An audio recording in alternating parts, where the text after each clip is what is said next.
Certes, la médecine est un riche terroir, mais les moissons n'y lèvent pas toutes seules. Vos rêves de jeunesse vous ont un peu leurré. Votre propos, mon cher confrère, fourmille d'inexactitude. D'abord, j'ai 40 ans. Mes rêves, si j'en ai, ne sont pas des rêves de jeunesse. Soit, mais vous n'avez jamais exercé. Autre erreur. Ne m'avez-vous pas dit que vous veniez de passer votre thèse l'été dernier? Oui, 32 pages. Sur les prétendus états de santé. Avec cette épigraphe que j'ai attribuée à Claude Bernard, les gens bien portants sont des malades qui s'ignorent. Nous sommes d'accord, mon cher confrère. Sur le fond de ma théorie? Non, sur le fait que vous êtes un débutant. Pardon, mes études sont en effet toutes récentes, mais mon début dans la pratique de la médecine date de 20 ans. Et vous avez pratiqué sans titre? Et clandestinement? À la face du monde, au contraire, et non pas dans un trou de province, mais sur un espace d'environ 7000 kilomètres. Je ne comprends pas. C'est pourtant simple. Il y a une vingtaine d'années, ayant dû renoncer à l'étude des langues romanes, j'étais vendeur aux Dames de France de Marseille. Rayon des cravates. Je perds mon emploi. En me promenant sur le port, je vois annoncer qu'un vapeur de 1000 tonnes à destination des Indes demande un médecin. Le grade de docteur n'étant pas exigé. Qu'auriez-vous fait à ma place? Mais... rien, sans doute. Oui. Vous n'aviez pas la vocation. Moi, je me suis présenté. Comme j'ai horreur des situations fausses, j'ai déclaré en entrant, messieurs, je pourrais vous dire que je suis docteur, mais je ne suis pas docteur. Et je vous avouerai même quelque chose de plus grave, je ne sais pas encore quel sera mon sujet de thèse. Ils me répondent qu'ils ne tiennent pas au titre de docteur et qu'ils se fichent complètement de mon sujet de thèse.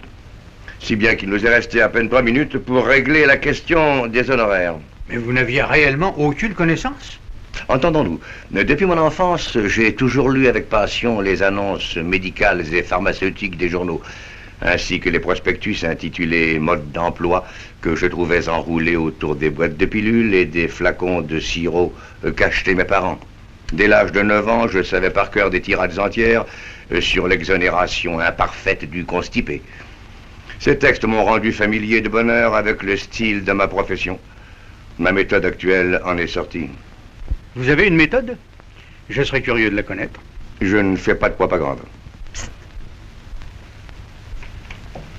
Excusez-moi. Je crois que je ferais bien de démonter aussi le carburateur. Mais faites.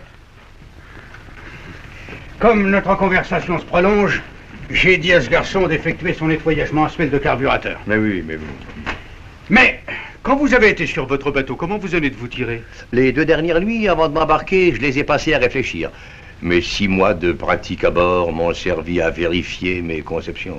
Vous aviez beaucoup de gens à soigner? L'équipage et 7 passagers, de conditions très modestes. 35 personnes en tout. C'est un chiffre. Et vous avez eu des morts? Aucun. C'était d'ailleurs contraire à mes principes. Je suis partisan de la diminution de la mortalité. Comme nous tous. À vous aussi, tiens, je n'aurais pas cru. Bref, j'estime que malgré toutes les tentations contraires, nous devons travailler à la conservation du malade.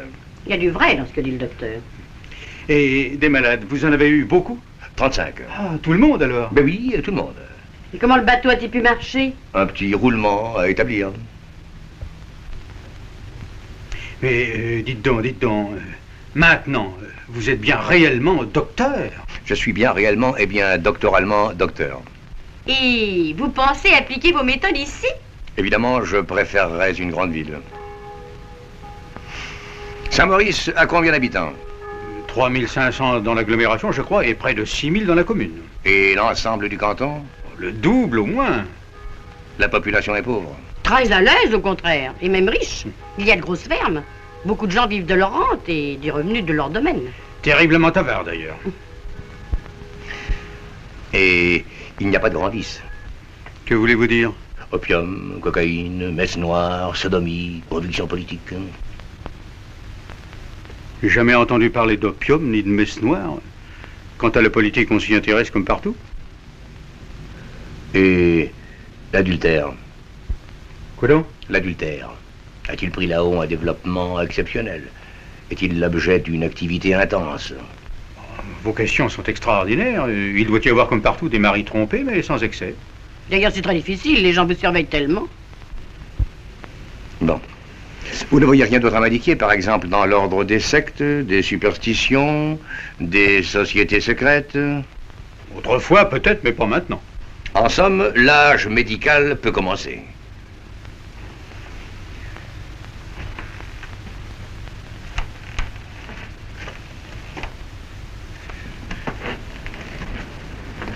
Mon cher confrère, j'ai l'impression que vous avez gâché là-haut une situation magnifique. C'est couvert d'or que vous en deviez repartir, les fesses calées sur un matelas d'obligation. Vous, madame, avec 3 rangs de perles au cou, tous deux à l'intérieur d'une étincelante limousine, et non pas sur ce monument des premiers efforts du génie moderne. Revenez tout de même dans 3 mois pour la première échéance.